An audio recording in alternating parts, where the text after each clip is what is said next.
Hello student, welcome back to my channel Samrat academy. Student, आज की इस वीडियो में आप लोगों को बताने वाला हूं कि बोर्ड एग्जाम में आप निबंध कैसे लिखोगे। मेरे प्यार बच्चों, अगर निबंध की अगर हम बात करें तो हाई स्कूल में निबंध जो आता है मेरे प्यार बच्चों वो 7 नंबर के लिए आता है, और इंटर में जो निबंध आता है वो 9 नंबर के लिए पूछा जाता है। मेरे प्यारे बच्चों, बहुत सारे बच्चे कंफ्यूज होते हैं कि निबंध आखिरकार कैसे लिखें। बहुत सारे के दिमाग में तो ये चलता है कि निबंध जो होता है वो कम से कम हम 4 या 5 पेज में लिखेंगे तब जाके एग्जामिनर हमको पूरा का पूरा नंबर देगा। ऐसा कुछ नहीं होता मेरे प्यारे बच्चों कि 4-5 पेज लिखोगे तभी आप लोगों को नंबर पूरा मिलेगा निबंध में।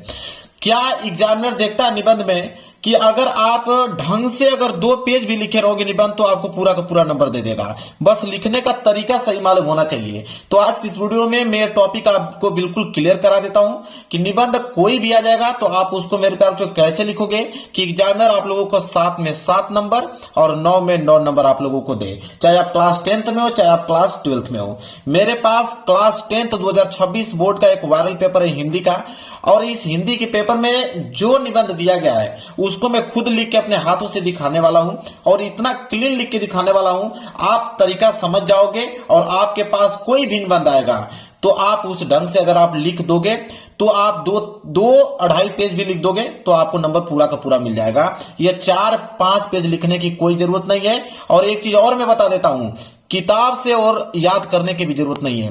किताब में काफी डिफिकल्ट वर्ड दिए होते हैं और वो जो डिफिकल्ट वर्ड होते हैं वो बच्चे याद नहीं कर पाते हैं, ठीक है, और बहुत लंबा चौड़ा दिया रहता है और बच्चे इसीलिए घबरा कर निबंध को याद नहीं कर पाते हैं किताब से। तो किताब से याद करने की कोई जरूरत नहीं है। जो तरीका बताऊंगा उस तरीका से आप दुनिया का कोई भी निबंध आएगा उसको आप लिख पाओगे, पूरा का पूरा नंबर ले पाओगे। मेरे प्यार बच्चों, इस पेपर में प्रश्न संख्या जो 29 है वो निबंध है। प्रश्न संख्या 29 निबंध है कि निम्नलिखित में से किसी एक विषय पर निबंध लिखिए, 7 नंबर मिलेगा। और यही प्रश्न अगर क्लास 12th में रहता तो यह 9 नंबर के लिए रहता। हालांकि यह क्लास 10th का है, क्लास 12th में भी निबंध देता है लेकिन वहां 9 नंबर के लिए रहता है। निबंध सेम यही रहते हैं। तो सबसे इंपोर्टेंट निबंध जो आता है वो आता है प्रदूषण की समस्या एवं समाधान पे। ये जो चौथा निबंध आप देख रहे हो ये इतना ज्यादा इंपोर्टेंट निबंध है कि हर साल आपके पेपर में आता है, चाहे आप क्लास 10th में हो चाहे 12th में हो। यह मेरे प्यारे बच्चों 95% यह फिक्स होता है कि निबंध आपको देगा ही देगा। यहाँ पे 4 निबंध दिया है ना, तो 4 में से एक ये वाला निबंध तो देगा ही देगा। हालांकि यहाँ पे तीनों इंपोर्टेंट है, ठीक है। छात्र अनुशासन भी महत्वपूर्ण है, बेरोजगारी की समस्या एवं समाधान भी, और आतंकवाद की क्या समस्या एवं समाधान है, ये तीनों इंपोर्टेंट है। लेकिन कॉमन जो है वो प्रदूषण की समस्या एवं समाधान है। तो इसको मैं खुद लिख के आपको दिखाने वाला हूं कैसे लिखोगे कि एग्जामिनर आपको पूरा नंबर दे। सबसे पहला काम करना है कि प्रश्न उत्तर संख्या 29 का चौथा है, तो सबसे पहला काम यही करना है कि आपको प्रश्न उत्तर संख्या डालना है, ठीक है। चलिए, प्रश्न उत्तर संख्या 29 था, प्रश्न उत्तर संख्या 29 डालते हैं। तो यहां पे हम लोग डालेंगे कि प्रश्न उत्तर संख्या 29। तो यहां हम लोग बिल्कुल क्लीन में लिखेंगे प्रश्न उत्तर संख्या 29, प्रश्न उत्तर संख्या 29, ठीक है। प्रश्न उत्तर संख्या 29 डाल दिया हमने, और इसके बाद स्केल की सहायता से इसके नीचे हम क्या करेंगे, अंडरलाइनिंग करेंगे। जो तरीका बता रहा हूं सेम टू सेम वही तरीका अपनाना है आप लोगों को। प्रश्न उत्तर संख्या 29 आपने डाल दिया। इसके बाद प्रश्न उत्तर संख्या 29 में 4 दिए गए निबंध, कौन सा निबंध आप कर रहे हैं, चौथा वाला कर रहे हैं, बहुत अच्छी बात है। तो आप यहां पे डालोगे चौथा, ठीक है। और चौथा क्या नाम है वो नाम लिखना पड़ेगा। तो प्रदूषण की समस्या एवं समाधान, तो आप लिखोगे यहां पे कि प्रदूषण की समस्या, प्रदूषण की समस्या एवं समाधान, ठीक है। तो जो नाम है उसको आपको एकदम क्लियर लिखना है ताकि एग्जामिनर समझ पाए कि आपने कौन सा किया है। तो देखिए कितना अच्छा लग रहा है, प्रदूषण की समस्या में समाधान पे कर रहे हैं, बहुत अच्छी बात है। अब इसको भी स्केल की सहायता से आपको करना पड़ेगा अंडरलाइनिंग, ठीक है। अंडरलाइनिंग में क्या होता है, जितनी हेडिंग है उसको अंडरलाइनिंग कर दोगे तो वो बोल्ड हो जाता है। बोल्ड होने का मतलब थोड़ा आकर्षण दिखता है। तो प्रश्न उत्तर संख्या 29 का चौथा, प्रदूषण की समस्या में समाधान। इतना चीज आप लोगों को समझ में आ गया। चलिए, इसके बाद मेरे प्यार बच्चों अब क्या करेंगे, एक लाइन का गैप छोड़कर आप डालोगे हेडिंग रूपरेखा।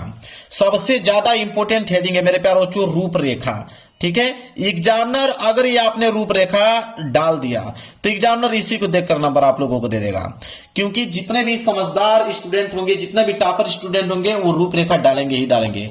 रूपरेखा डालने के बाद इसके नीचे स्केल की सहायता से अंडरलाइनिंग कर दीजिए। रूपरेखा आखिरकार होता क्या है, देखिए रूपरेखा का मतलब होता है कि आप कितना हेडिंग लिखना चाहते हो प्रदूषण की समस्या और समाधान में, पूरा का पूरा आप एक हेडिंग लिख दीजिए, जितना भी हेडिंग लिखना चाहते हैं।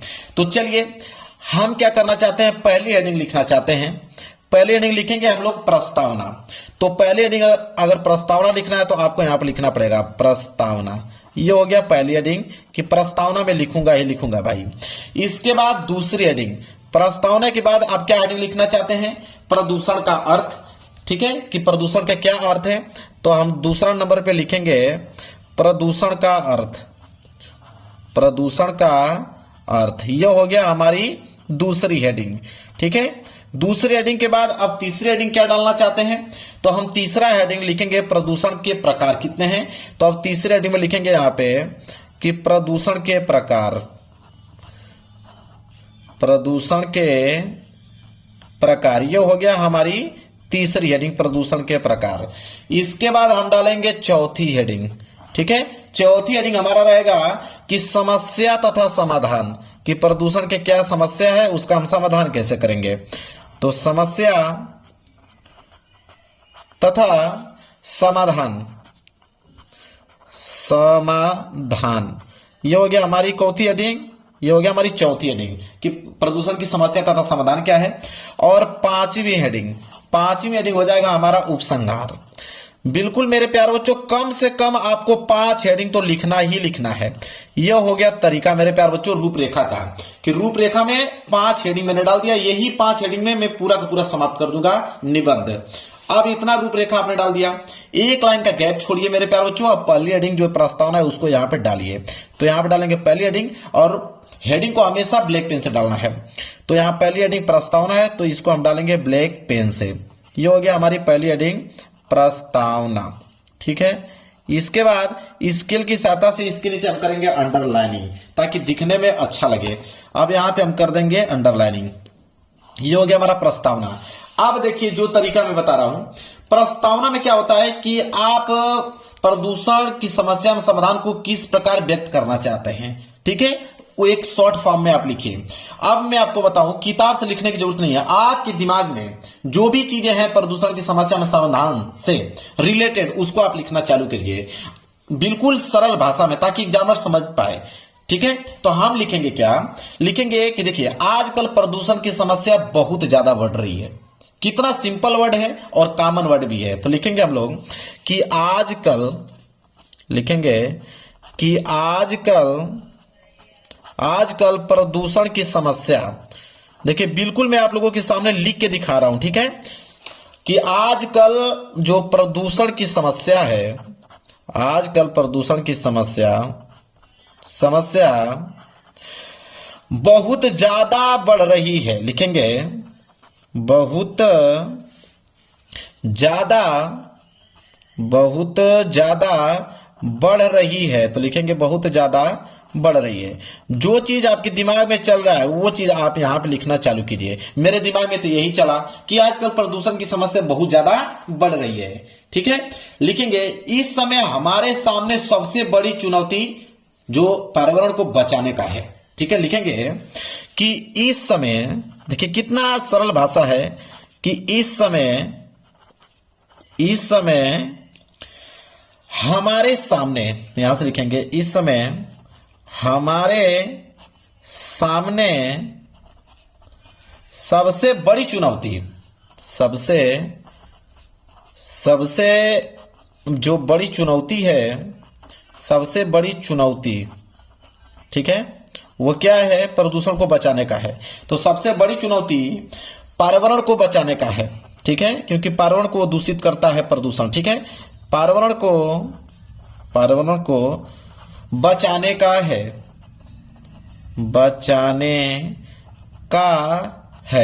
देखिए कितना सिंपल भाषा मैंने लिखा, ठीक है। फिर हम क्या लिखेंगे, इसमें लिखेंगे कि किस लिए बचाना चाहते हैं, तो लिखेंगे कि क्योंकि, लिखेंगे क्योंकि हवा, लिखेंगे क्योंकि हवा पानी, हवा पानी जंगल, हवा पानी जंगल, कामा लगा के लिखेंगे मिट्टी, मिट्टी आदि, मिट्टी आदि सब प्रदूषित हो चुका है, आदि सब प्रदूषित हो चुका है। देखिए मेरे प्यारे, जो दिमाग में मेरे चल रहा है वही लिख रहा हूं। मेरे पास कोई किताब नहीं है कि मैं किताब से देख के लिख रहा हूं। मेरे दिमाग में जो चल रहा है वही लिख रहा हूं कि हवा पानी जंगल मिट्टी आदि सब क्या हो चुके हैं, प्रदूषित हो चुके हैं, प्रदूषित हो चुका है, प्रदूषित हो चुका है। क्लियर है? बस अब ज्यादा में लिखने की जरूरत नहीं है, ज्यादा बढ़ा चढ़ा के लिखने की जरूरत है। बस प्रस्तावना छोटा लिखो लेकिन इतना साफ सुथरा लिखो कि एग्जामिनर को समझ में आता है। देखिए आजकल प्रदूषण की समस्या बहुत ज्यादा बढ़ रही है। इस समय हमारे सामने बहुत बड़ी चुनौती है कि पर्यावरण को बचाने का है, क्योंकि हवा पानी जंगल मिट्टी आदि सब प्रदूषित हो चुका है। बस इतना ही काम करना है मेरे प्यारों, इसके अलावा कोई एक्स्ट्रा दिमाग लगाने की जरूरत नहीं है। एक लाइन का गैप छोड़ेंगे, अब आ जाएंगे दूसरी हेडिंग। दूसरी हेडिंग क्या था कि प्रदूषण का अर्थ, तो लिखेंगे हम लोग यहां पे हेडिंग डालेंगे प्रदूषण का अर्थ। ठीक है, एग्जामिनर पूरा आपका नहीं पड़ेगा मेरे प्यारों, वो बस एग्जामिनर ये चाहता है कि आप किसी भी निबंध को बताना क्या चाहते हैं। वो ये नहीं सोचता है कि आप किताब से लिखे हैं, वो सोचता है कि आप अपने भाषा में कैसे व्यक्त किए हैं, ये निर्भर करता है। चलिए, प्रदूषण का अर्थ लिखने के बाद स्केल की सहायता से आप इसके नीचे अंडरलाइनिंग कर दीजिए ताकि दिखने में अच्छा लगे। ठीक है, अब प्रदूषण के अर्थ में क्या लिखेंगे कि प्रदूषण का अर्थ आखिरकार है क्या, तो आप लिखोगे यहां पे कि बढ़ती जनसंख्या। ठीक है, आप लिखोगे यहां पे कि बढ़ती जनसंख्या, लिखोगे कि बढ़ती जनसंख्या पर्यावरण के, बढ़ती जनसंख्या पर्यावरण के संतुलन को बिगाड़कर, पर्यावरण के संतुलन को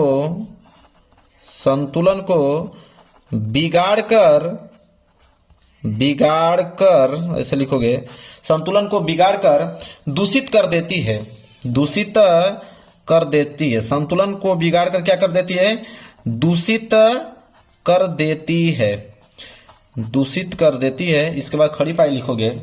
ठीक है, लिखोगे कि यह गंदा जो वातावरण है, लिखोगे कि यह गंदा वातावरण, यह गंदा वातावरण जो है वह जीवनधारियों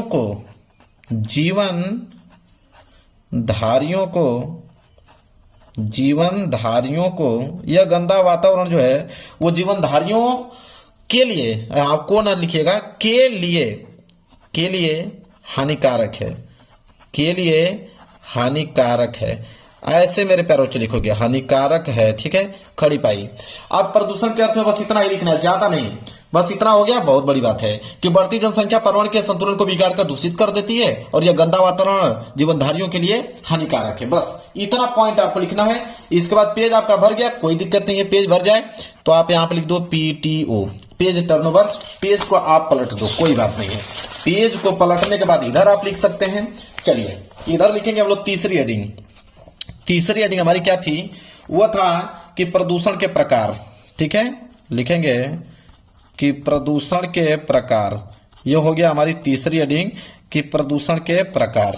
ठीक है, अब इसके नीचे भी स्केल की सहायता से अंडरलाइनिंग करना है, तो आप मैं हाथ सही कर देता हूं। ठीक है, आप लोग कर दीजिएगा स्केल की सहायता से। प्रदूषण के प्रकार ये हो गया। अब प्रदूषण के प्रकार में मेरे प्यारे बच्चों क्या लिखोगे कि प्रदूषण कितने प्रकार के हैं, तो लिखोगे यहां पे कि मुख्य रूप से, ऐसे लिख देना कि मुख्य रूप से प्रदूषण 4 प्रकार के हैं, 4 प्रकार के हैं। मुख्य रूप से प्रदूषण जो है वो 4 प्रकार के हैं। कौन कौन से हैं, तो आप पहली हेडिंग डालिएगा यहाँ पे वायु प्रदूषण।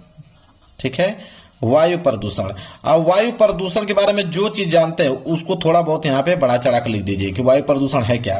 तो लिखोगे वायु प्रदूषण में कि पहले बात ये लिख दीजिएगा कि यह सबसे खतरनाक प्रदूषण है। यह लाइन बहुत मनमोहक है कि यह सबसे खतरनाक प्रदूषण है। यह सबसे खतरनाक प्रदूषण है। ठीक है, एक लाइन तो कंप्लीट हो गया हमारा। लिखेंगे कि वायु प्रदूषण का जो मुख्य कारक है, लिखेंगे कि वायु प्रदूषण का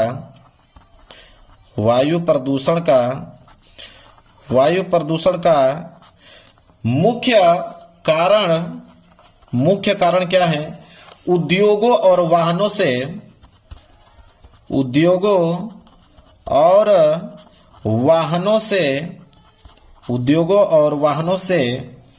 निकलने वाला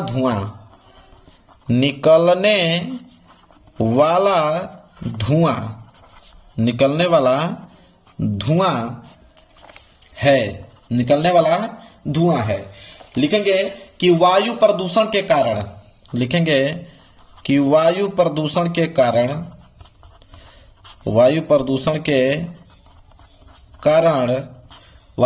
कारण, वायुमंडल में कार्बन डाइऑक्साइड की मात्रा बढ़ रही है। ठीक है, यहां पे आगे लिख दीजिएगा कि वायु प्रदूषण के कारण वायुमंडल में कार्बन डाइऑक्साइड की मात्रा बढ़ रही है और इससे पृथ्वी के ऊपर की जो ओजोन परत का जो सुरक्षा चक्र है वो मतलब क्या हो रहा है? प्रभावित हो रहा है। बुरी तरह से क्या हो रहा है? प्रभावित हो रहा है। इस तरह आपको लिख देना है। ठीक है, जो भी चीजें याद हो थोड़ा सा बढ़ाकर लिख सकते हो। एक लाइन का गैप छोड़ने के बाद अब दूसरी हेडिंग डाल देना। दूसरी हेडिंग होगा जल प्रदूषण। ठीक है, दूसरी हेडिंग जो है वह है जल प्रदूषण। अब जल प्रदूषण के बारे में भी आप जो चीज जानते हो उसको आपको लिखना चालू कर देना है कि जल प्रदूषण क्या है। ऐसे लिख सकते हो कि उद्योगों और घरों से निकलता हुआ जो कचरा है कई बार क्या होता है कि नदी और अन्य जल स्रोतों में मिल जाता है, जिससे यह उन्हें क्या कर देता है? प्रदूषित कर देता है। बस इतना काम आपको लिख देना है। ठीक है, और ये लिख दीजिएगा कि उसी जल को जब हमारे जीवधारी हैं जैसे गाय भैंस, ठीक है, चाहे मनुष्य जब उसको पीता है उस पानी को, तो वह पानी में बैक्टीरिया जो होती हैं जिनके कारण वो क्या हो जाते हैं? वहां पे बुरी तरीके से बीमार पड़ जाते हैं। ठीक है, और वो उनके शरीर को नष्ट कर देता है। ऐसे आप लिख सकते हो। ठीक है, जो भी चीजें आपको याद हो इसमें बना चना कर थोड़ा सा आप 3-4 लाइन में अपनी भाषा में, ठीक है, किताबी भाषा में नहीं अपनी भाषा में लिख देना है। इसके बाद आपको यहाँ पे डाल देना है तीसरी हेडिंग। तीसरी हेडिंग क्या था? अब और लिख दीजिएगा यहाँ पे कोई भी प्रकार होगा, जैसे मृदा प्रदूषण के बारे में लिख दीजिएगा। ठीक है, यहाँ पे लिख दीजिएगा मृदा प्रदूषण, कोई दिक्कत नहीं है। मृदा प्रदूषण लिखने के बाद मृदा प्रदूषण के बारे में आप थोड़ा सा समझा दीजिएगा कि मिट्टी में होने वाले प्रदूषण को मृदा प्रदूषण कहते हैं और यह मुख्यतः खेती में अत्यधिक कीटनाशक का उपयोग करने से या ऐसे पदार्थ जिसे मृदा में नहीं होना चाहिए उससे मिलने पर होता है। बस इतना पॉइंट आप लोगों को मेरे प्यारे बच्चों इसमें आप लोगों को मेंशन कर देना है। पेज भर गया, कोई दिक्कत नहीं, पेज को आप यहाँ पे पलट दीजिए। इसके बाद आप डाल दीजिएगा चौथा क्या है? ध्वनि प्रदूषण। चौथा क्या है मेरे प्यारे बच्चों? ध्वनि प्रदूषण। अब ध्वनि प्रदूषण के बारे में कुछ लिख दीजिएगा। जैसे ध्वनि प्रदूषण किसी भी प्रकार के अनुपयोगी ध्वनि को कहते हैं। इस प्रदूषण को मानव और जीव जंतुओं में परेशानी होती है। यातायात का शोर जैसे मोटर गाड़ी आवाज लाउड स्पीकर हुआ, जो डीजे बजता है आजकल, ठीक है, उनकी ज्यादा कर्ण भेदक ध्वनि आदि से यह प्रदूषण जो है वो फैल रहा है। ऐसे मेरे प्यारे बच्चों अपने तरीके से मेंशन करके अपने शब्दों में लिख दीजिएगा। ठीक है, इसके बाद आप लिखोगे चौथा हेडिंग प्रदूषण की समस्या, कि प्रदूषण की समस्या क्या है। ठीक है, मतलब 5 हेडिंग था ना, 5 हेडिंग का आपको मेरे प्यारे बच्चों लिखना ही पड़ेगा कि प्रदूषण की क्या समस्या है। तो प्रदूषण की समस्या की अगर हम बात करें तो लिख दीजिएगा कुछ भी कि प्रदूषण के कारण मानव के जो स्वस्थ जीवन को खतरा पैदा हुआ है। प्रदूषण के कारण मानव खुली हवा में सांस लेने के लिए तरस रहा है। ऐसे मेरे प्यारे बच्चों लिख सकते हो कि प्राकृतिक असंतुलन पैदा हो रहा है। कई तरह के जीव और प्रजातियां प्रदूषण के कारण जो है वो विलुप्त तो होती जा रही हैं। ऐसे मेरे प्यारे बच्चों आप लोगों को लिख देना है इसमें। ठीक है, इतना लिख दोगे, पेज भर गया, कोई दिक्कत नहीं है। अब आपकी हेडिंग रह गई प्रदूषण की समस्या तो हो गया, अब समाधान भी करना पड़ेगा। तो आप अगली हेडिंग लिखिएगा कि प्रदूषण का समाधान। अगली हेडिंग आपको लिखना है प्रदूषण का समाधान। देखिए मैं किताब से नहीं लिख रहा हूं, अपने भाषा में लिख रहा हूं। तो प्रदूषण का समाधान में लिख दीजिएगा कि प्रदूषण कम करने के लिए हम लोगों में जागरूकता पैदा करना होगा, वनों को रोकना होगा। ठीक है, वनों के विनाश को रोकना होगा, अधिक से अधिक पेड़ लगाने हमें होंगे, वर्षा के जल को संचित करके उन्हें फिर से हमें पुनः उपयोग करना चाहिए, प्रदूषण के खिलाफ हमें अभियान चलाना होगा, आंदोलन चलाना होगा, ठीक है, तब जाके वो कम होगा, ऐसे समाधान होगा उसका प्रदूषण का। इतना हो गया। इसके बाद लास्ट हेडिंग क्या था, उपसंहार। तो लास्ट हेडिंग उपसंहार आपको लिखना ही पड़ेगा, सबसे इंपॉर्टेंट हेडिंग है, एग्जामिनर इश्यू को देखता है। तो उपसंहार में लिख सकते हो कि प्रदूषण एक बहुत गंभीर समस्या है, प्रदूषण कम करने के लिए हर व्यक्ति को अपने स्तर पर प्रयास करना चाहिए। हमारा कर्तव्य है कि हम प्रदूषण के खिलाफ अपना योगदान देकर पर्यावरण की क्या करें, सुरक्षा करें। ऐसे बस इतना ही, ज्यादा नहीं, 2 तो 3 लाइन आपको लिखना है। लो भाई, निबंध आपका खत्म। मात्र 1 पेज, 2 पेज और ये हुआ आपका 3 पेज। मात्र 3 पेज मतलब 1.5 पन्ने में आपने इस निबंध को कर दिया समाप्त। एग्जामिनर अगर मैं बताऊं, अगर ये 9 नंबर का भी रहता ना तो एग्जामिनर 9 में 9 नंबर आपको देगा। इस बात को आप लिख लो। अगर ये 7 नंबर का है तो एग्जामिनर 7 में 7 नंबर आपको देगा ही देगा। एग्जामिनर को चाहिए क्या, कि आप कितना सरल भाषा में हमको समझा रहे हैं। किताबी भाषा वो नहीं देखता है, वो आप देखता है कि उस चीजों को आप कैसे एक्सप्लेन कर रहे हो, बस